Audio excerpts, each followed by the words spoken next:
প্রিয় দর্শক, স্বাগতম নিউজ এন্ড ভিউজ অনুষ্ঠানে। আপনাদের সঙ্গে আছি আমি জাহাঙ্গীর আকন্দ। আমার সঙ্গে আলোচনার জন্য আজ স্টুডিওতে উপস্থিত আছেন দুজন অভিজ্ঞ রাজনীতিবিদ। একজন হচ্ছেন মুজাহিদুল ইসলাম সেলিম, সাবেক সভাপতি বাংলাদেশের কমিউনিস্ট পার্টি সিপিবি, এবং বিএনপি চেয়ারপারসন উপদেষ্টা আব্দুস সালাম। আপনাদের দুজনকেই স্বাগত জানাচ্ছি। দর্শক, আজ আমরা আলোচনা করব রাজনীতি সহ সমসাময়িক নানা বিষয় নিয়ে। আলোচনাটা শুরু করতে চাই সেলিম ভাইকে দিয়ে। সেলিম ভাই, আজকে জাতীয় নাগরিক কমিটি ও বৈষম্য বিরোধী ছাত্র আন্দোলনের উদ্যোগে আগামী 28 ফেব্রুয়ারি আত্মপ্রকাশ করতে যাচ্ছে নতুন রাজনৈতিক দল। তো এই যে নতুন রাজনৈতিক দল আত্মপ্রকাশ করতে যাচ্ছে, তো আপনি বিষয়টাকে কীভাবে দেখছেন? ধন্যবাদ। বাংলাদেশের যে কোনো নাগরিকেরই রাজনৈতিক দল করার অধিকার আছে, এবং আমাদের এখানে সুষ্ঠু ধারায় যদি রাষ্ট্রকে পরিচালনা করতে হয় এবং গণতান্ত্রিক পথে যদি এটা পরিচালনা করতে হয়, তাহলে এটা প্রাতিষ্ঠানিক ভিত্তি জোরদার করা প্রয়োজন। এবং কোনো সময় গণতান্ত্রিক প্রাতিষ্ঠানিক ভিত্তি রাজনৈতিক দলের কাঠামোর বাইরে হতে পারে না। কেউ কেউ বলার চেষ্টা করে, একটা মতবাদ দেওয়ার চেষ্টা করে যে রাজনীতি মানেই হলো খারাপ, রাজনৈতিক দল মানেই খারাপ, সুতরাং রাজনৈতিক দলবিহীন বা অরাজনৈতিক লোকদেরকে নিয়ে রাষ্ট্র পরিচালনা করতে হবে। কিন্তু যারা এই কথাটা বলে তারা একটু ভেবে দেখে না যে অরাজনৈতিক লোককে দিয়ে দেশ চালাতে হবে, এই কথাটাও কিন্তু একটা রাজনৈতিক বক্তব্য, এইটাও একটা রাজনৈতিক মতবাদ। রাজনৈতিক মতবাদের বাইরে থেকেও যেতে পারছে না, এবং বিরাজনীতিকরণের মতবাদটা হলো খুবই জঘন্যতম একটা প্রতিক্রিয়াশীল রাজনৈতিক মতবাদ। সুতরাং আমি আন্তরিকভাবে বলছি, প্রত্যেকটা নাগরিকেরই আমি উৎসাহিত করা উচিত, সমাজ থেকে রাষ্ট্র থেকে উৎসাহিত করা উচিত, সবাই যাতে রাজনৈতিক প্রক্রিয়ার এবং কাঠামোর অংশীদার হয়। প্রত্যেকটা নাগরিককে সেটা উৎসাহিত করা উচিত। ছাত্ররাও নাগরিক, যে কোনো ছাত্রের কিন্তু রাজনৈতিক দল করার অধিকার আছে। কিন্তু যখন বলা হয় আমরা ছাত্র সমাজ একটা রাজনৈতিক দল করছি, তাহলে পরে প্রথম প্রশ্নের সঙ্গে দ্বিতীয় আরেকটা প্রশ্ন জড়িত হয়ে যায়। সব ছাত্ররা মিলে কি রাজনীতি করছে, এই রাজনৈতিক দল গঠন করছে? আমার জানা মতে তো অনেকে করে ছাত্র ফ্রন্ট, অনেকে করে ছাত্র দল, আর আমি ছাত্র ইউনিয়ন করতাম। আমাদের ছাত্র ইউনিয়নের শক্তিশালী সংগঠন আছে, এবং এই আওয়ামী লীগের ফ্যাসিস্ট স্বৈরাচারের বিরুদ্ধে তারা ছাত্রলীগে অনুপ্রবেশ করে আশ্রয় নিয়ে ছদ্মবেশে থেকে তো ওইটারও সুবিধা নিয়েছে, আবার গণ অভ্যুত্থানের নেতা বনে এখন নতুন পার্টি গঠন করার জন্য সুবিধা নিচ্ছে। এটা তারা করেনি। তারা 16 বছর ধরে সংগ্রাম করেছে, জেল খেটেছে, অত্যাচারিত হয়েছে, মাথা পেটে গেছে, হাসপাতালে গেছে, চোখের ভেতরে শিক ঢুকায় দিয়ে অন্ধ করার চেষ্টা করেছে। মেঘ মল্লার বসু ছাত্র ইউনিয়নের প্রেসিডেন্ট এখন যে আছে, আরো অনেক ঘটনা। তো এরা তো ছাত্র সমাজ, এদের আদর্শ। আর এখন যারা দাবি করছে যে আমরা ছাত্র সমাজ একটা রাজনৈতিক দল করছি, এইটা মতাদর্শ তো এক কি, যদি এক এক মতাদর্শ হয় তাহলে তো এটা তো চিন্তাধারাটা বাকশালের চিন্তাধারা হয়ে গেল, একদলীয় ব্যবস্থা, এক আদর্শের ব্যবস্থা। কিন্তু বলতে হবে রাজনৈতিক দলের কোনো আদর্শ থাকবে না, রাজনৈতিক দল আদর্শবিহীন। কিন্তু গণতন্ত্রের নিয়ম হলো আদর্শ নীতিতে তারতম্য থাকবে, মতবিরোধ থাকবে, মতভিন্নতা থাকবে, কিন্তু আলটিমেটলি কোন নীতিতে দেশ চলবে এটা নির্ধারণ করবে জনগণ। কারণ আমাদের সংবিধানে আছে প্রজাতন্ত্রের মালিক হলো জনগণ। আমিও না, শেখ হাসিনা না, খালেদা জিয়াও না, বা নাহিদ বা অমুক এখন যেসব নামগুলো সামনে আনার চেষ্টা করা হচ্ছে, তারা কেউ না। রবীন্দ্রনাথের একটা কবিতায় রথযাত্রা সম্পর্কে তিনি লিখেছেন, রথযাত্রা হচ্ছে সব মানুষ লুটায় প্রণাম করছে, রথ ভাবে আমি দেব, পদ ভাবে আমি, মূর্তি ভাবে আমি দেব, হাসে অন্তর্যামী। আসল নায়ক হলো জনগণ।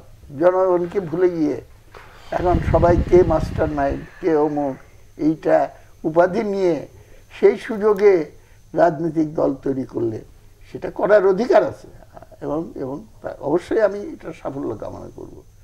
কিন্তু এই কতগুলো প্রশ্ন সঙ্গে নিয়ে কিছুটা আমি বলবো গায়ে ময়লা লাগিয়ে কিন্তু এইটা জন্মগ্রহণ করতে যাচ্ছে, এই পয়েন্টগুলো পরিষ্কার করা প্রয়োজন। এবং এইটা মানে বলে দিলেই হবে না, একটা বয়ান তৈরি করে দিল যে আমরা ছাত্র সমাজের রাজনৈতিক দল গঠন করছি, এইটা সঠিক, কোনোভাবে বিশ্বাসযোগ্য না।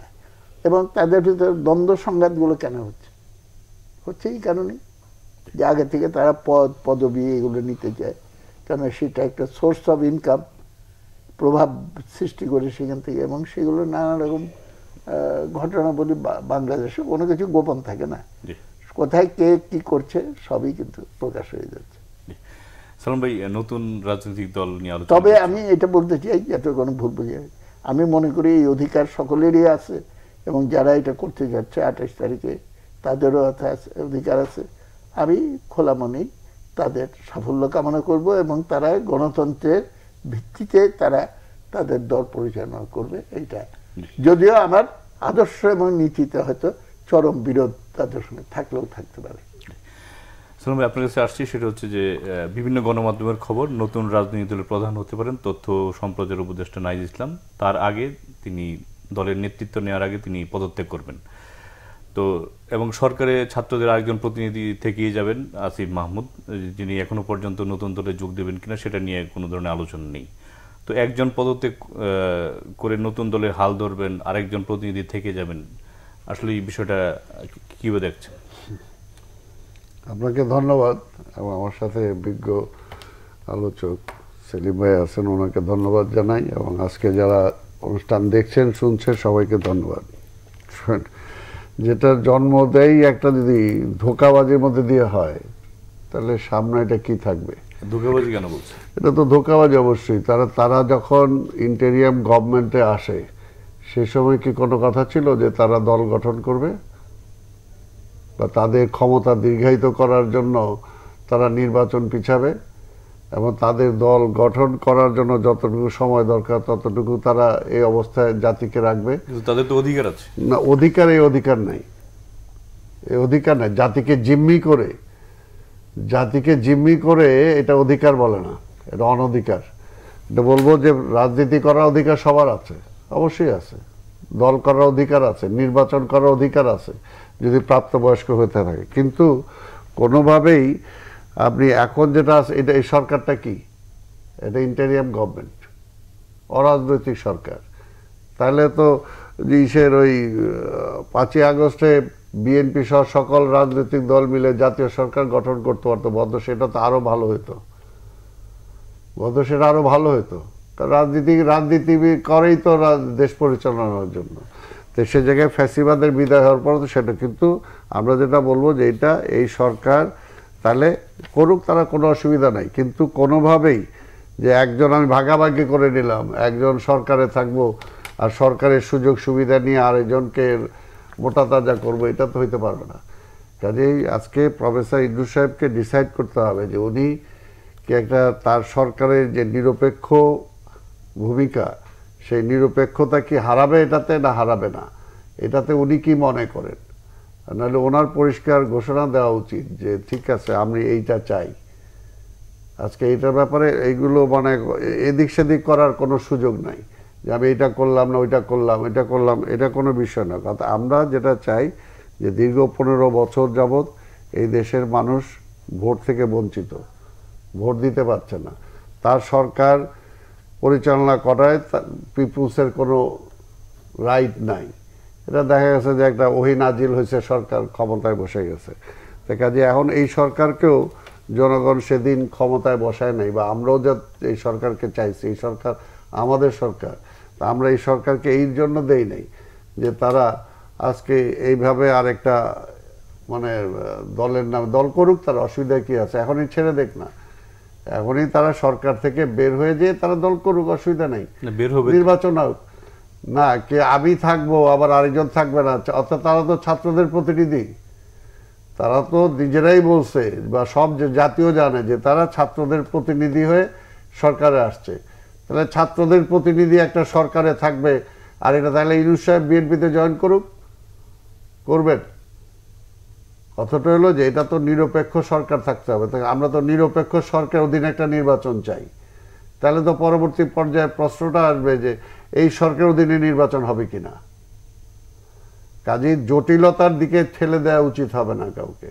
আমার নিজস্ব মানে এজেন্ডাকে বাস্তবায়ন করার জন্য দেশ ও জাতিকে জিম্মি করে, যেটা শেখ হাসিনা কি অপরাধ করছে, সে তো সেম অপরাধ করছে, যে জনগণের ভোটের অধিকার কায়রা নিয়ে নিজের মন মতো সে দিনের ভোট রাত্রে করছে, আমি আর দামে মিলা করছে, তাই না? নির্বাচন হয় নাই, ঘোষণা দিয়ে দিছে আমি নির্বাচিত হয়ে গেছি।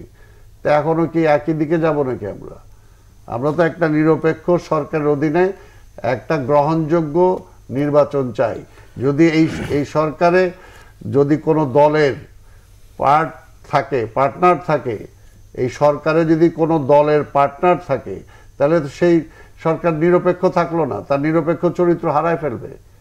তো কাজে এর জন্যই বলবো যে আজকে আমরা মনে করি এই সরকারটা সার্থক আমরা চাই। এই সরকারটা ব্যর্থ হলে দেশ আরেকটা অন্ধকারের দিকে যাবে। কাজে এইটাকে নিয়ে আর এটা ক্রাইসিসে ফেলাটা কোনোভাবেই ঠিক হবে না।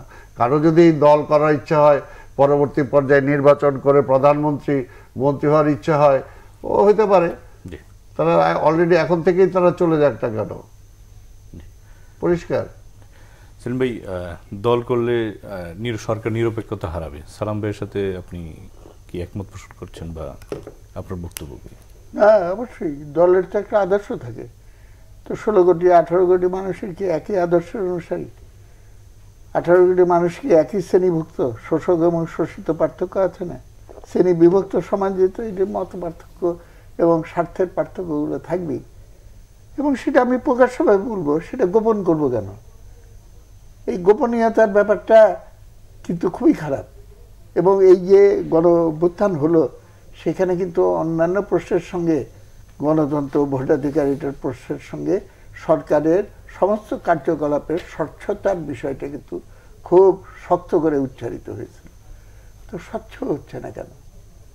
শুরু থেকেই বলতো যে আমরা এই গণ অভ্যুত্থান করছি, আমাদের আলটিমেট একটা উদ্দেশ্য আছে, আমরা যারা নেতৃবৃন্দ, যে আমরা একটা ভবিষ্যতে এটা যত শীঘ্র সম্ভব একটা সরকার গঠন করে সেই সরকারের সুবিধা নিয়ে একজনকে ওইখানে পাঠাবো, একজনকে এইখানে রাখবো, এইভাবে এটা করব।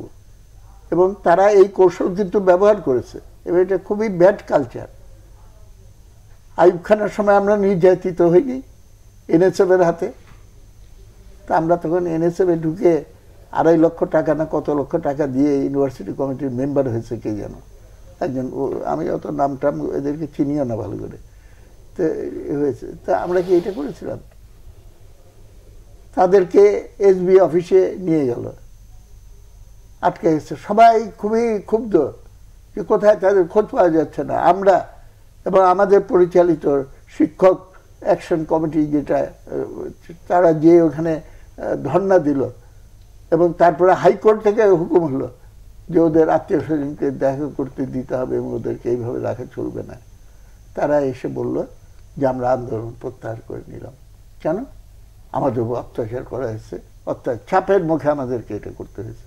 আমরা চাপ খাইনি, 7 দিন 10 দিন না, মাসের পর মাস, বছরের পর বছর জেল কেটেছি। ডিজিএফআই থেকে অন্যান্য ইন্টারোগেশন সংখ্যা আমাদেরকে উল্টা করে ঝুলিয়ে কত অত্যাচার করেছে। আমরা তো দাসখত লিখে দিইনি, আমরা তো বলিনি এই চাপের মুখে।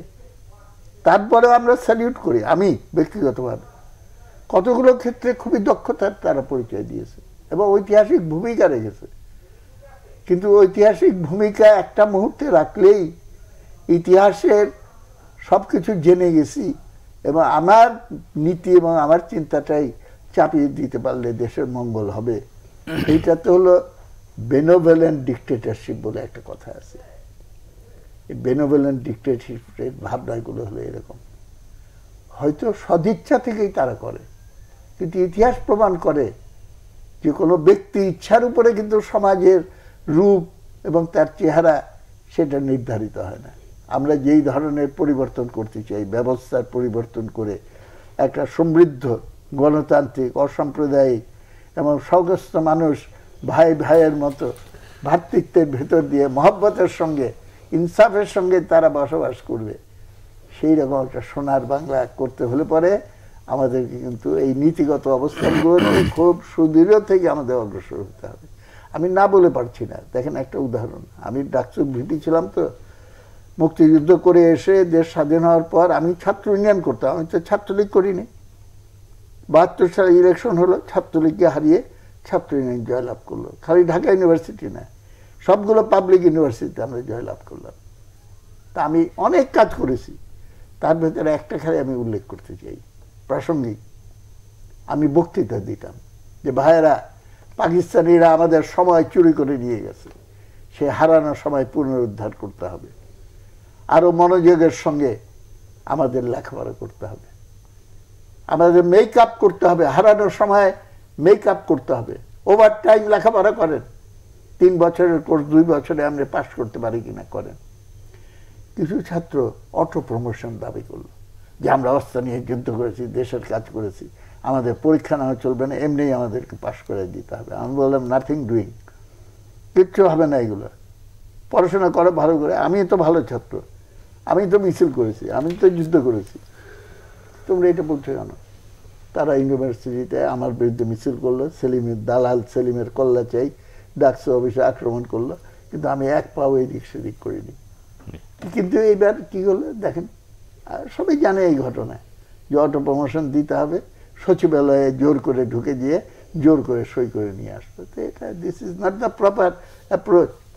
এটা তো আমি আগুন দিয়ে আগুন নেভানো যায় না। ফ্যাসিস্ট স্বৈরাচারের যে কুশাসন এবং সে যে সংস্কৃতি রাজনীতিতে চালু করেছিল, রুগ্নতা চালু করেছিল, সেই পাল্টা রুগ্নতা দিয়ে আমাদের এতদিনের যে রুগ্ন পরিবেশ সেটাকে বদল করা যাবে না। সালাম ভাই, আমরা অন্য একটা প্রসঙ্গে আসছি যে সমন্বয়কদের কেউ কেউ এবং 2-1টি রাজনৈতিক দল হাতে গোনা তারা জাতীয় নির্বাচনের আগে স্থানীয় সরকার নির্বাচনের দাবি করছে। তো এর কারণটা কি আপনার? এটার কারণটা হলো দেশটাকে আরেকটা অরাজকতার দিকে ঠেলে দেওয়া। কিভাবে? কারণ আপনারা জানেন যে অন্য সব কিছু বাদও যদি আমি দেই, লোকাল নির্বাচনে হানাহানিটা বেশি হয়, মারামারি বেশি হয়, রক্তপাতটা বেশি হয়। বর্তমানে এই সরকার তার বিভিন্ন লিমিটেশনের কারণে বা পরাজিত ফ্যাসিবাদ সব প্রতিষ্ঠানগুলো ধ্বংস করে যাওয়ার কারণে যে জায়গায় পুলিশের প্রধান আইজি পর্যন্ত পালায় গেছে, এটা মেট্রোপলিটন পুলিশ কমিশনার পালায় গেছে, আরও অনেক, অর্থাৎ টোটাল একটা প্রতিষ্ঠান ধ্বংস হয়ে গেছে আজকে সবগুলো। এবং আমরা সবাই সেটা স্বীকার করি যে পরাজিত ফ্যাসিবাদ আজকে দেশের সকল প্রতিষ্ঠানগুলোকে ধ্বংস করে গেছে। এই মুহূর্তে স্বাভাবিকভাবে ওই রকম একটা লোকাল নির্বাচনের দিকে গেলে যে একটা অরাজকতার দিকে যাবে, তারপরে জাতীয় নির্বাচন করার মতো অবস্থা এই সরকারের থাকবে না। আর আরেকটা কথা হলো যে দীর্ঘ 15 বছর মানুষ ভোট দিতে পারে নাই। আগে তো জাতি মানে আসল জায়গাটা ঠিক করতে হবে যে দেশটা কোন দিকে চলবে।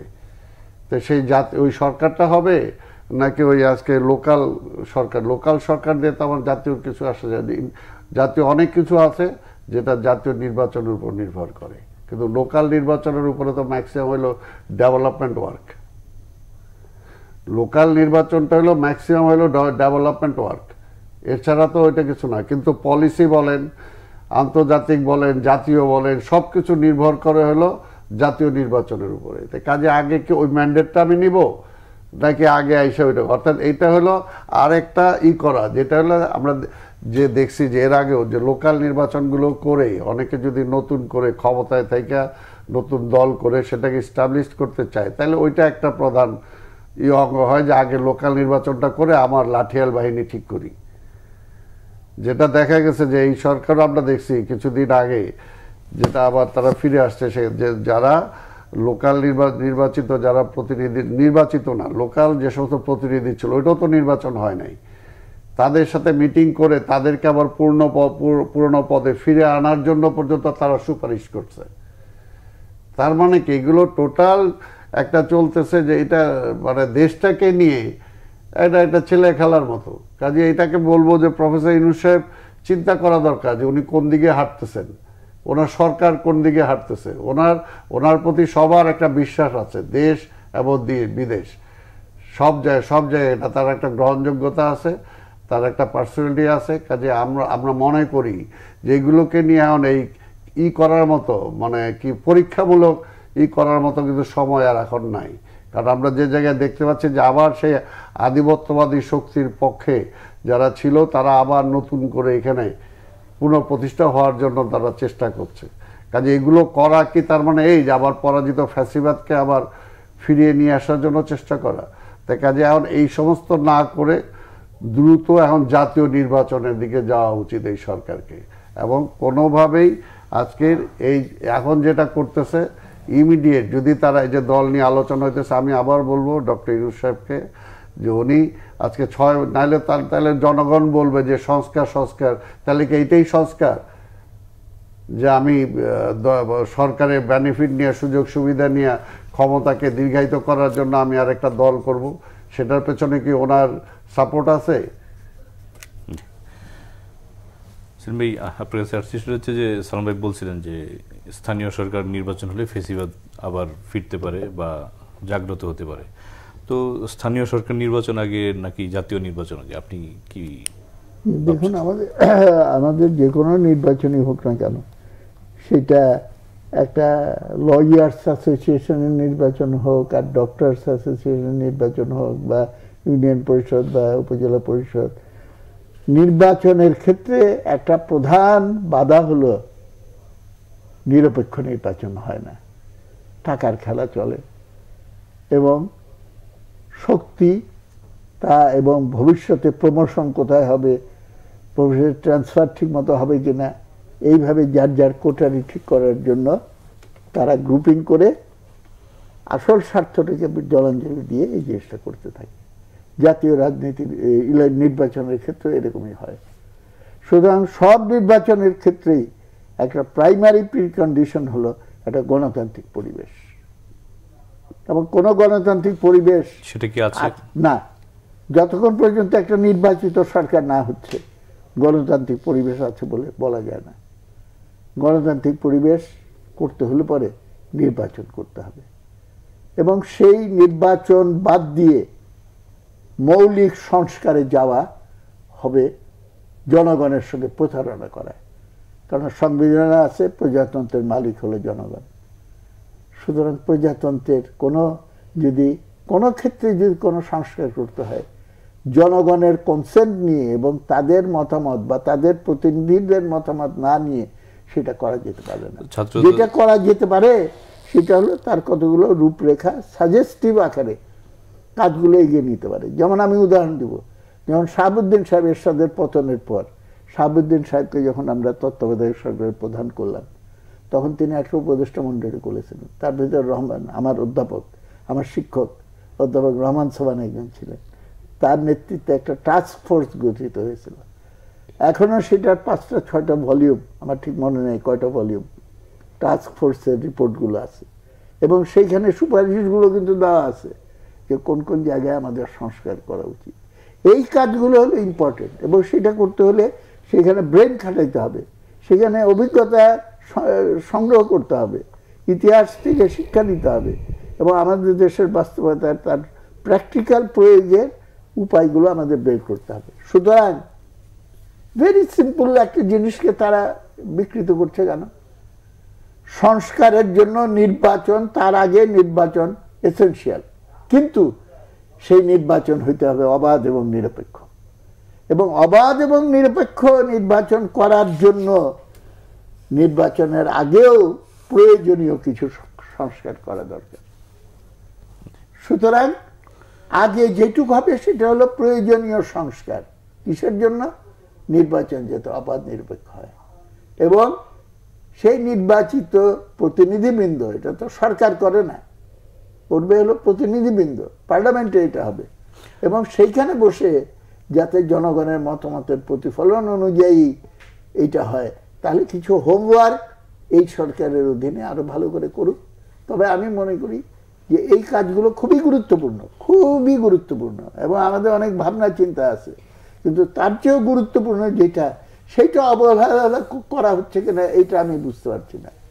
দ্রব্যমূল্য নিয়ন্ত্রণে নাই, আইন শৃঙ্খলা নিয়ন্ত্রিত নাই, ট্রাফিক এইখান থেকে যাচ্ছে ওইখান থেকে যাচ্ছে, কোথায় কি একটা টোটাল ক্যাওস, অ্যানার্কি, নৈরাজ্য বিরাজ করছে। এই জায়গাগুলোতে সরকারের মনোযোগ দেওয়া আরো বেশি কর্তব্য বলে মনে করি। সালাম ভাই, আজকে প্রধান উপদেষ্টা প্রেস সচিব জানিয়েছেন যে আগামী ডিসেম্বর কিংবা 26 সালের মার্চে অনুষ্ঠিত হবে নির্বাচন, তবে সব সিদ্ধান্ত নির্ভর করবে রাজনৈতিক দলগুলোর ঐকমত্যের উপর। তো এখন জাতীয় নির্বাচন তো নিয়ে দ্বিধাবিভক্তি দেখা যাচ্ছে দু একটা দল এবং সমন্বয়কদের মধ্যে, তারা আগে স্থানীয় নির্বাচন চায়। তাহলে কি দেখছেন যে যে টাইম ফ্রেম দেওয়া হয়েছে সেটা কতটা না আপনাদের? এটা নিয়ে তো এক এক সময় এক এক উপদেষ্টা এক এক কথা বলে, আবার তার প্রেস উপদেষ্টা এক কথা বলে। তো বিষয়টা হলো যে এটা ডিসাইড করবে তো কারা? রাজনীতি যারা নির্বাচন করবে, তাই না? তাদের সাথে বসে আপনি আলোচনা করে ঠিক করবেন। তো যে কথাটা বারবার আমরা বলে আসতেছি সেই ভেরি বিগিনিং 5ই আগস্টের এই সরকারকে দায়িত্ব দেওয়ার পর থেকে, যে আপনি যে কোনো কিছুই বসেন করেন, রাজনৈতিক দলগুলোকে কনফিডেন্স নিয়ে করেন, তার সাথে আলাপ আলোচনা করে আপনি করেন। কিন্তু এই যে এখন নির্বাচন, আরেকটা হলো যে সংস্কার বিএনপির পক্ষ থেকে, এটা বিএনপির পক্ষ থেকে না, কিন্তু বিএনপির পক্ষ থেকে দেওয়ার পরে সকল বিরোধী আর রাজনৈতিক দল যেগুলো ছিল ম্যাক্সিমাম তাদের সাথে আলোচনা করে কিন্তু 31 দফা একটা সংস্কারের জন্য দেওয়া হয়েছে। আজ পর্যন্ত কি এই সরকার এই 31 দফার কি আছে এই ব্যাপারে কোনো মিনিমাম তারা একবার অন্তত বসে ঠিক আছে আমরা দেখি এটাতে কি আছে, সেটা তো তারা এই পর্যন্ত দেখে নাই। তারা আপনাকে তাহলে রাজনৈতিক বলতেছেন রাজনৈতিক দলগুলোর প্রায় ঠিক হবে, তাই রাজনৈতিক দলগুলোর সাথে আপনি আলোচনা করতেছেন না, কনফিডেন্স নিতেছেন না। ওই ডাকার তো কোনো মানে নেই। এদের সেলিম ভাই এখানে আছে, আপনি ডাকলাম, চা খাওয়াইলাম, কি চান আপনারা, আমরাই চাই, আমি এটা তো ডাকা না। ডাকা মানে মিনিংফুল, অর্থাৎ আমি এটা চিন্তা করতেছি আর আপনারা কি চিন্তা বলেন, এটার আমরা সমন্বয় কিভাবে করব। নির্বাচনটা যে আপনারা বলতেছেন ঠিক আছে আসেন, আজকে ম্যাক্সিমাম দল চাইতেছে, যেটা সেলিম ভাই যেটা বললেন, যে আজকে তো প্রথম আগে ঠিক করতে হবে জাতীয় নির্বাচনে, তো জাতীয় ইস্যুটা ঠিক হবে, পিপুলস ম্যান্ডেটটা তো আপনাকে আগে নিতে হবে। তো সেটা না নিয়ে আপনি ওইটা করবেন এই রাইট তো আপনাকে দেয় নাই। তারা তো গণপরিষদ নির্বাচন, না এই রাইট তো পিপুল দেয়নি আপনাকে। এই সরকারটাকে বসানোই হয়েছে, যেটা ক্যাটাগরিক্যালি সেলিম ভাই যেটা বললেন, যে এই সরকার একটা গ্রহণযোগ্য অংশগ্রহণমূলক নির্বাচন করার জন্য একে বসানো হয়েছে, এবং গ্রহণযোগ্য অংশগ্রহণমূলক নির্বাচনের জন্য যতটুকু সংস্কার করা দরকার সেই সংস্কারটুকু করে সে নির্বাচনে যাবে, বাকি সংস্কার নির্বাচিত সরকার দেখবে। এটাই তো সেলিম ভাইয়ের কথা, এইটাই তো একমত আমরা। তা বিষয়টা হলো যে এটা ছাড়া আপনি অন্য কোনো কিছু করার আপনার তো রাইটই নাই, সেটা আপনি কেন করবেন? আপনি জোর করে করবেন, ক্ষমতা আছেন বলে করবেন। তো শেখ হাসিনাও তো নির্বাচন ছাড়াই ক্ষমতা জোর করে চালাইছে, তাহলে কি আপনি কি একই কায়দায় চালাবেন? একই কায়দায় চালানো তো আপনার নির্বাচিত সরকার হইতেই হবে, আপনাকে পিপলস ম্যান্ডেট নিতেই হবে।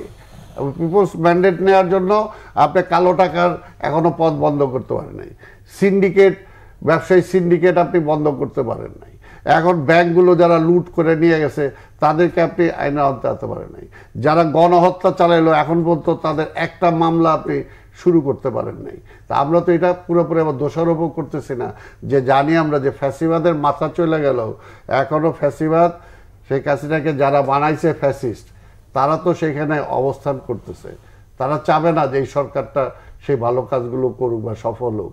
এই কারণে আমরা বলছি যে এনাফ, আপনি এর চেয়ে বেশি আর যেহেতু সম্ভব না, আপনি এখন আল্লাহর রাস্তায় একটা নির্বাচনের ব্যবস্থা করেন, নির্বাচিত সরকারের কাছে আপনি ক্ষমতাটা বুঝাই দিয়ে, এটাই আপনার সাকসেস। এই সাকসেসটাই আমরা চাই, যে আপনি এই জায়গায় ব্যর্থ হবেন না। অন্যদিকে এটা আপনার ক্যানভাসটা যত বড় করবেন তত এটাকে আপনি গুটায় আনতে পারবেন না, এটা আপনার পক্ষে সম্ভব না। তাই কাজে সেই লাইনে আপনাকে হাঁটা উচিত না, যে ভবিষ্যতে কে ক্ষমতায় যাবে আপনি ডিসাইড করেন না, আল্লাহর হস্তে।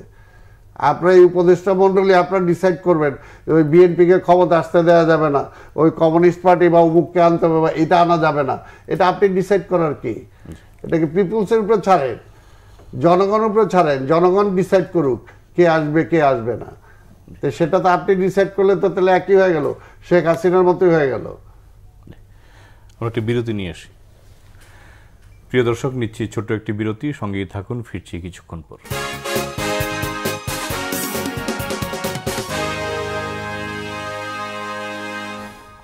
প্রিয় দর্শক, আবারও স্বাগত জানাচ্ছি নিউজ এন্ড ভিউজ অনুষ্ঠানে। ফিরছি, আলোচনা যাচ্ছি সেলিমের কাছে। সেলিম ভাই, রাজনীতিতে কয়েকদিন ধরেই বেশ ছিনতাইয়ের খবর পাওয়া যাচ্ছে। গতকালকেও বেশ কয়েকটি জায়গায় ছিনতাই হয়েছে এবং পরিপ্রেক্ষিতে স্বরাষ্ট্র উপদেষ্টা মধ্যরাতে ব্রিফিংও করেছেন। তো সরকারের তো 6 মাস পার হয়ে গেল, এখনো পর্যন্ত আইন শৃঙ্খলা উন্নতি কেন হচ্ছে না আইন শৃঙ্খলা পরিস্থিতির? আমার মনে হয়, আমি এটা খুবই দুঃখিত এবং চিন্তিত যে সরকারের যে স্বাভাবিক রেগুলার অ্যাক্টিভিটি সেই জিনিসগুলো দক্ষতার সঙ্গে পরিচালিত হচ্ছে না। দ্রব্যমূল্য একটা ইস্যু আমি বলেছি, আরেকটা হলো দেখেন দ্রব্যমূল্যের ব্যাপারে এমনিই তো জিনিসের দাম বাড়ছে। সরকারের উচিত ছিল সেটাকে নিয়ন্ত্রণ করার জন্য সিন্ডিকেটগুলোর বিরুদ্ধে কঠোর ব্যবস্থা নেওয়া। সরকার সেটা তো করলোই না, উল্টা দ্রব্য যেসব মানুষজন কিনে সেগুলোর উপরে 99টা না কতগুলো আইটেমের উপরে নতুন করে ভ্যাট নির্ধারণ করলো। ভ্যাট মানে তো ইনডাইরেক্ট ট্যাক্স, পরোক্ষ কর। এটা 1000 কোটি টাকার মালিকও 10 টাকা ভ্যাট দিবে, আর 1000 টাকা যে ইনকাম করে সেও 10 টাকা ভ্যাট দিবে।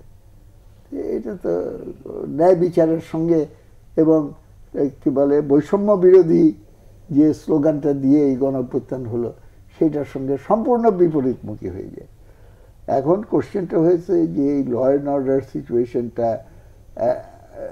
কিংবা রাষ্ট্র পরিচালনার ক্ষেত্রে যে একটা বেসিক কনসেপশনের প্রবলেম হয়ে গেছে বলে আমার ধারণা।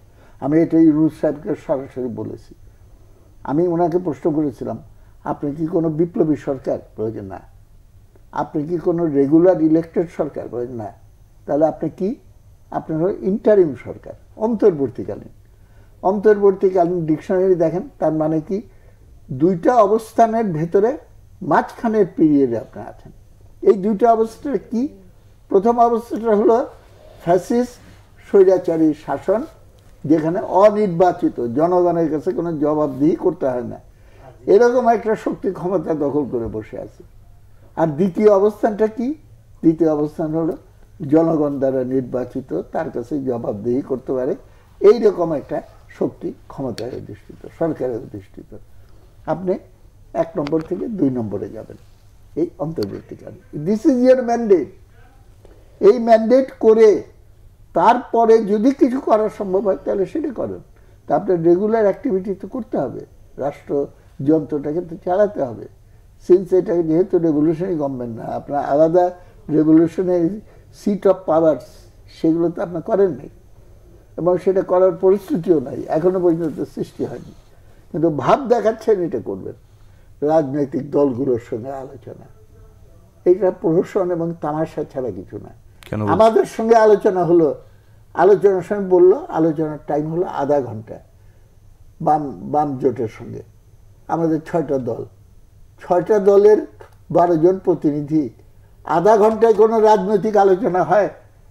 নিজেদের পারস্পরিক পরিচয় হতেই তো সময় চলে যায়। আলোচনা করতে হয় রাত দিন, ফর্মাল ইনফর্মাল, বাসায় গিয়ে অমুক জায়গায় লং ড্রাইভে গিয়ে আলোচনা করে করে করে করে করে করে আস্তে আস্তে একটা সিচুয়েশনের দিকে নিয়ে যেতে হয়। বললো যে আমরা 2 জনকে দায়িত্ব দিয়েছি, স্পেশাল নামও বললো। খারাপ ওই কথার পরে তারা আমার সঙ্গে অন্তত পক্ষে তো কোনো যোগাযোগ করেনি, কোনো আলাপ আলোচনা। আলাপ আলোচনা মানে কি? কালেকটিভ উইজডম, প্রজ্ঞার সম্মিলন ঘটাতে হবে। আমার অভিজ্ঞতা, আপনার অভিজ্ঞতা, আরেকজনের অভিজ্ঞতা, এই সবটাকে এক জায়গায় নিয়ে আসতে হবে। এটা কারো মানে দানের ব্যাপার না, দয়া দাক্ষিণ্যের ব্যাপার না। এইটা হলো সামগ্রিকভাবে সত্যে উপনীত হওয়ার জন্য এবং সঠিক পথ নির্ধারণ করার জন্য একটা কর্তব্য। প্লিজ আমাকে বুদ্ধি দেন। এটা না করে ঠিক আছে তোমাকে 2 মিনিটের জন্য তোমার কাছ থেকে বুদ্ধি চাওয়ার, ফাইল ঠিক রাখে। এটা হলো আমলাতান্ত্রিক ব্যবস্থা। ফাইলে আছে সচিব মহোদয়, তিনি বলবেন যে হ্যাঁ আমরা আলোচনা করিয়াছি, প্রেস রিলিজ দিবে যে আলোচনা করেছি। কি আলোচনা হয়েছে? 2 মিনিটের পরে আমি তো ছিলাম, একটা মিটিংয়ে ছিলাম, যেটা বড় মিটিং হলো, সেখানে 2 মিনিট পরে 2 মিনিটের বেশি কেউ বলতে পারবেন না। কথা শুরু করতে করতেই শেষ হয়ে যাচ্ছে। ওইদিকে নামাজের টাইম, অমুক টাইম, তো সব মিলে তো টাইম নেই। 2টা পয়েন্ট খালি আমি বলতে চাই, সময় নেব না আমি। একটা হলো লোকাল ইলেকশনের জন্য যেটা বলতেছেন, এইটার সঙ্গে কানেক্টেড হলো। আমি খুবই ইন্টারেস্টেড এটা খুবই গুরুত্বপূর্ণ বিষয়। বিকেন্দ্রীকরণ, স্থানীয় সরকার খুবই গুরুত্বপূর্ণ একটা বিষয়, এবং স্থানীয় সরকারের আর্থিক ক্ষমতা সহ পরিপূর্ণ ক্ষমতায়নের পক্ষপাতী। এরশাদ সাহেবও করেছিলেন উপজেলা পরিষদ। আমরা তখন বলেছিলাম যে জাতীয় নির্বাচন না দিয়ে যদি এটা করা হয়, আপনি বলতেছেন ডিসেন্ট্রালাইজেশন, ওইটা হবে decentralisation of autocracy, not decentralisation or not Democratic decentralisation. আমরা গণতান্ত্রিক বিকেন্দ্রীকরণ চাই। সেই কারণে জাতীয় নির্বাচন আগে করতে হবে। সেকেন্ড আরেকটা পয়েন্ট দিয়ে আমি শেষ করব এই পর্যায়ে, সেটা হলো এই যে বলা হচ্ছে যে গণপরিষদের ইলেকশন হোক, পার্লামেন্টের ইলেকশন না। হঠাৎ করে একটা বেগ হওয়া বলে না, হঠাৎ করে একটা বুদ্ধি বের হয়ে গেল। এত বুদ্ধি যদি তোমাদের ছিল, এতই যদি পারসেপশন ছিল, এবং মাস্টার মাইন্ড এবং মিটাকুলাসলি প্ল্যান, এটা খুব সুন্দর বাংলা, আমি ইংলিশ মিডিয়ামের ছাত্র, খুব ভালো একটা শব্দ বের করেছে। যদি তাই হবে তাহলে তোমাদের 8 দফা এবং মতান্তরে 9 দফা, এটা নিয়ে একটা তর্ক হয়েছিল। কারণ একটা দাবি ছিল এই সরকারকে পদত্যাগ করতে হবে, তারা এসে বললো যে না, ওইটা ভুল, এটা 8 দফাটাই হলো কারেক্ট। সেখানে কি গণপরিষদ নির্বাচনের কোনো দাবি ছিল? ছিল না। তো হঠাৎ করে কেউ একজন যে নেতা, সে যে আমি প্রতিনিধি, স্বঘোষিত প্রতিনিধি হয়ে ছাত্র সমাজের পক্ষ থেকে আমরা দাবি করছি। ছাত্র সমাজের পক্ষ থেকে দাবি করার মতো অধিকারী এখনো কেউ নেই। সেটা হতে পারে সমস্ত সংগঠন, ইনক্লুডিং সমন্বয় কমিটি, ছাত্র ফ্রন্ট, ছাত্র দল, ছাত্র ইউনিয়ন ইত্যাদি, যত, নট ছাত্রলীগ, কারণ ওইটা তো পরিত্যক্ত। এই সবাই মিলে যদি একটা করে তাহলে পরে একটা হয়। সালাম ভাই, আমরা আইন শৃঙ্খলা নিয়ে কথা বলছিলাম। সেটি হচ্ছে যে কেন আইন শৃঙ্খলা পরিস্থিতি উন্নতি হচ্ছে না? পুলিশ কি মাঠে আগের মতো সক্রিয় আছে? কি মনে হয় আপনার? শুনুন, এটা দুইটা জিনিস। একটা হলো যে আমরা তো বারবার যে কথাটা বলতেছি যে বিগত ফ্যাসিবাদ সকল প্রতিষ্ঠানগুলোকে ধ্বংস করে গেছে, এবং দলীয়করণ করার কারণে এবং পুলিশকে জনগণের মুখোমুখি অবস্থান করানোর কারণে তাদের সেই নৈতিক যে শক্তি সেটা তারা হারায় ফেলছে। কিন্তু তারপরে যেটা দরকার হলো যে এই সরকার এই যে সময়টা ক্ষেপণ করতেছে, এবং এর মধ্যে দিয়ে যে কথাটা বারবার ঘুরে ফিরে আসতেছে যে এই সরকারকে ব্যর্থ করানোর জন্য কিন্তু একটা প্রক্রিয়া অলরেডি চলতেছে। অর্থাৎ যে গণতন্ত্রের মধ্যে গণতান্ত্রিক ব্যবস্থায় আমরা ফিরে যেতে চাই, সেই গণতান্ত্রিক ব্যবস্থাটা যাতে ফিরে না আসে, এই সরকার ব্যর্থ হইলে অনেকে মনে করে যে তাহলে সেই প্রক্রিয়ায় আমরা যেতে পারলাম না। অর্থাৎ এই সরকারের যেতে ইন্টেরিয়াম, অর্থাৎ এই সরকার একটা গণতান্ত্রিক ব্যবস্থায় দেশটাকে নিয়ে যাওয়ার জন্য একটা ইন্টেরিয়াম দায়িত্ব সে পালন করতেছে। তো ও মূল দায়িত্বটাই যদি সে ব্যর্থ হয়ে যায়, তাহলে ডেমোক্রেটিক প্রসেসে আমরা যেতে পারলাম না। সেই জায়গায় সেই ষড়যন্ত্রের পার্ট তো ওই যে ফ্যাসিবাদের সবাই। তো সেইখানে তারা অনেক ঘটনা যেগুলো ঘটতেছে সেগুলো আমি তো অন্তত একটা রাজনৈতিক কর্মী হিসেবে মনে করি যে অনেক এগুলো ইচ্ছাকৃতভাবে ঘটাইতেছে। এই কারণেই বারবার বলতেছি যে এখন আর এই জন্য সময় ক্ষেপণ না করে অতি দ্রুত জনগণের ক্ষমতাটা জনগণের হাতে ফিরিয়ে দিক। জনগণের ক্ষমতাটা জনগণের ফিরিয়ে দেওয়া মানে জনগণের ম্যান্ডেট নিয়ে যারা আসবে তাদের হাতে ফিরিয়ে দিক। তাইলেই এই যে পুলিশ বলেন, আদার্স বলেন, তখন নির্বাচিত সরকার এই সমস্ত জিনিসগুলো করতে পারবে। কোথায় কোথায় দুর্বলতা আছে, কোথায় কি, এত কিছু বলার পরও এখন 6 মাস অতিক্রান্ত হয়ে গেল, এখন পর্যন্ত আপনি পুলিশের রিক্রুটমেন্টের জন্য আপনি একটা অ্যাডভার্টাইজমেন্ট করতে পারলেন না। এত ছাত্র, এত কিছু, এত বেকার, এত কিছু আপনি কেন করতে পারলেন না? তাহলে আপনি সংস্কার বলতেছেন, তাই কি সংস্কার করলেন? এটাই সংস্কার যে সংস্কার একজন সরকারে থাকবে, আরেকজন দল গঠন করবে, এটাই সংস্কার? অর্থাৎ এই সরকার উল্লেখযোগ্য তেমন কোনো কিছু যে করতেছে না, আর এখন করার মতো পরিবেশ তাদের নাই, কারণ তারা সব জায়গায় ফেল করতেছে। তো যেহেতু ফেল করতেছে, টোটাল ফেলের আগে তাড়াতাড়ি নির্বাচনটা দিয়ে দিক, তাহলে অন্তত দেশের যেটা যে একটা টোলার একটা অরাজকতার দিকে দেশটাকে না চলে যায়, অ্যানার্কির দিকে দেশটা চলে যায়, তখন বলবো যে তাহলে ল অ্যান্ড অর্ডার কোনো কিছুই না, এখন আবার কিসের নির্বাচন, কিসের আবার অন্য কিছু, এইটাও কি একটা ষড়যন্ত্র কিনা, সেটাও হইতে পারে। কাজে এটা তো এর জন্যই বলবো যে এখন আর এগুলো ওই কারো উপরে দোষারোপ না করে এখন একটা নির্বাচনের ট্রেনে তুলে দেন, তুলে দিলে দেখবেন যে অনেক পরিস্থিতি। কারণ 5 তারিখে 5ই আগস্টে শেখ হাসিনা বিদায় নেওয়ার পরে কয়েকদিন তো পুলিশ ছিলই না। যদি এটা ইউরোপ বা আমেরিকার কোথাও আজকে এই অবস্থাটা, এই শূন্যতা থাকতো, তাহলে তো সেখানে ম্যাসাকার হয়ে যেত। কিন্তু ওবায়দুল কাদের সাহেবও যেটা বলছে যে একটা এরকম যদি কিছু হয় 1 রাত্রে 5 লক্ষ লোক মারা যাবে।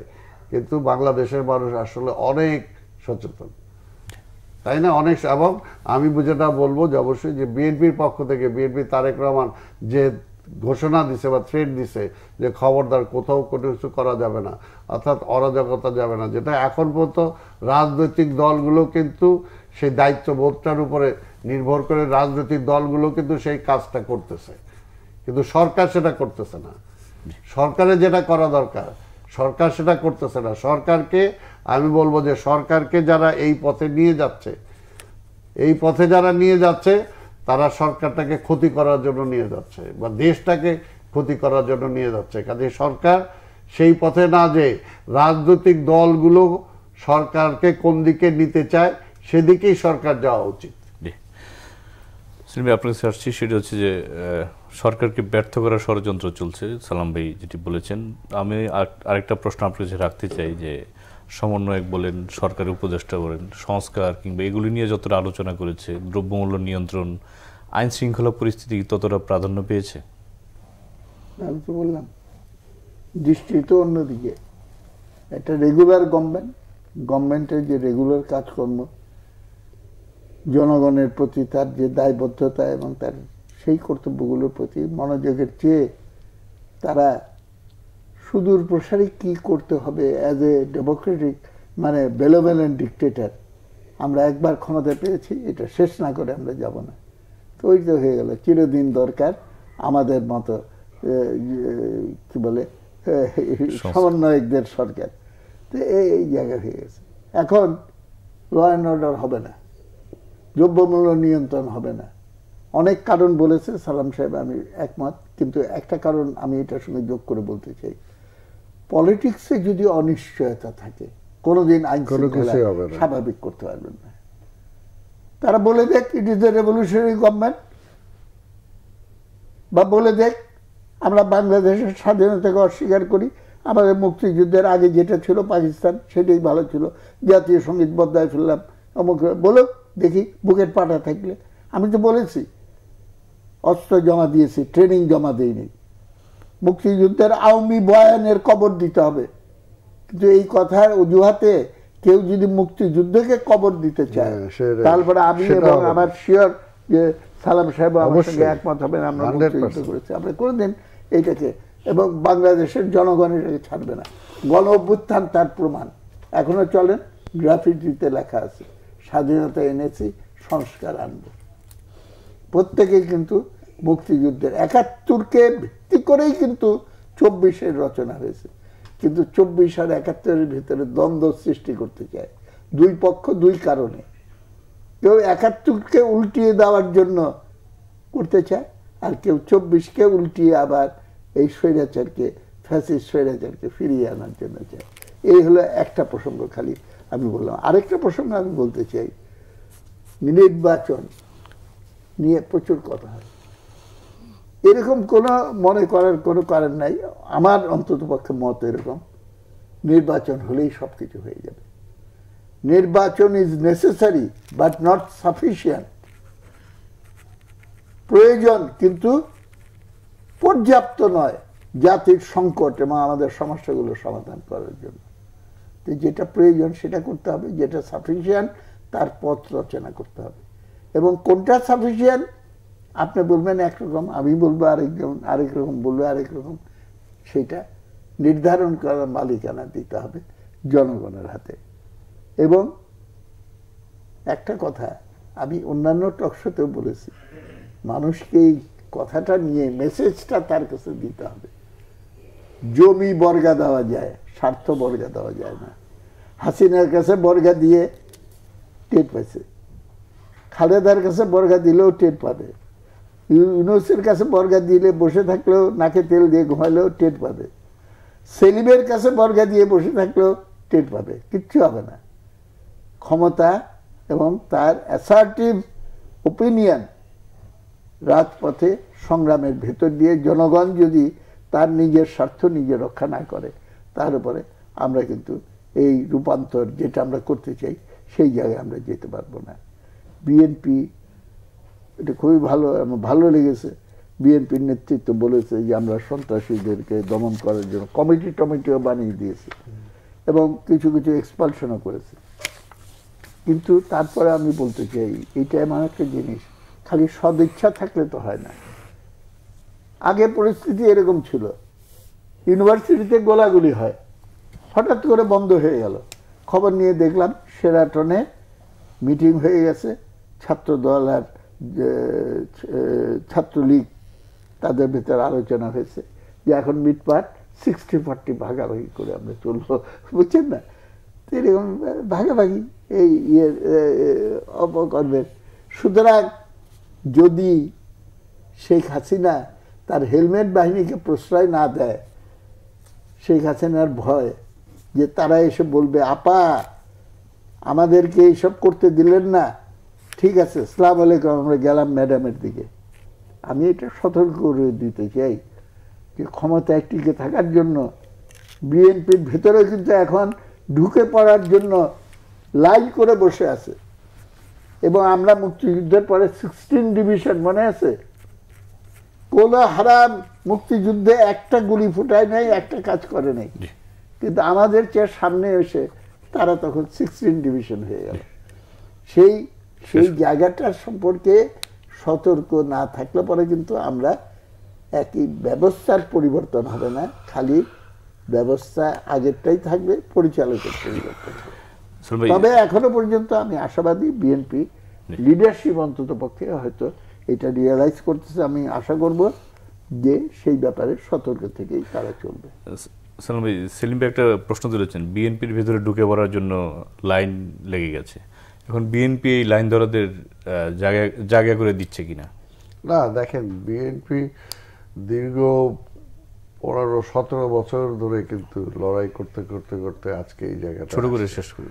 কাজে এইখানে বিএনপিতে এবং বিএনপির যেটা সেলিম ভাইকে আমি ধন্যবাদ জানাই যে উনি এটাকে ওয়েলকাম করছেন, যে আসলে বিএনপিতে একটা কমিউনিস্ট পার্টি না, তাই না, মাল্টি ক্লাস পার্টি, কিন্তু তারপরেও কিন্তু বিএনপি এই যে 5ই আগস্টের পরে এখন পর্যন্ত কিন্তু বিএনপি সেটাকে ধরে রাখতে সক্ষম হয়েছে। দুই একটা জায়গায় কিছু কিছু ঘটনা ছাড়া সেটার সাথে সাথে আবার ব্যবস্থাও নেওয়া হয়েছে। কাজে বিএনপির যে মানে নিজের যে চিন্তাটা বা নিজের সততা, এটা কিন্তু বিএনপি চেষ্টা করে যাচ্ছে। এখন সেই জায়গায় এখন আমার মনে হয় ওইটা কোনো সমস্যা না। এখন মূল সমস্যাটা হইতেছে যে একটাই, যে আজকে নতুন করে আজকে দেশটাকে আবার আরেকটা অনির্বাচিত সরকারের দিকে আমরা ঠেলে দিচ্ছি কিনা, যে গণতন্ত্রটাকে ফিরে পাওয়ার জন্য আমরা আজকে ইন্টেরিয়াম একটা গভর্নমেন্টকে বসাইলাম, আজকে সেই ইন্টেরিয়াম গভর্নমেন্ট কি আমাদেরকে এইভাবে ঘুরাবে নাকি সোজা পথে নির্বাচনের পথে যাবে? আজকে এটাই ডক্টর ইউনূস সাহেবের কাছে প্রশ্ন করতে মন চায়, যে ওনার যে মূল যে দায়িত্বটা, সেই দায়িত্বটাই যাতে ওনার সরকার পালন করে এবং এই সরকার যাতে কোনোভাবেই তার নিরপেক্ষতার যে চরিত্র সেটা যাতে না হারায়, আর নতুন করে যাতে আবার অন্য কোনো স্লোগান মানুষের মুখে না উঠে, এটাই আমরা আশা করব এই সরকারের কাছ থেকে। আমরা একেবারেই শেষ প্রান্তে আপনাদের দুজনকে ধন্যবাদ জানাচ্ছি। প্রিয় দর্শক, আজ এ পর্যন্তই, কাল দেখা হবে একই সময়। ভালো থাকবেন, সুস্থ থাকবেন, সেই প্রত্যাশায় আজকের মতো এখানেই বিদায় চাইছি। সঙ্গে থাকার জন্য ধন্যবাদ সবাইকে। শুভরাত্রি।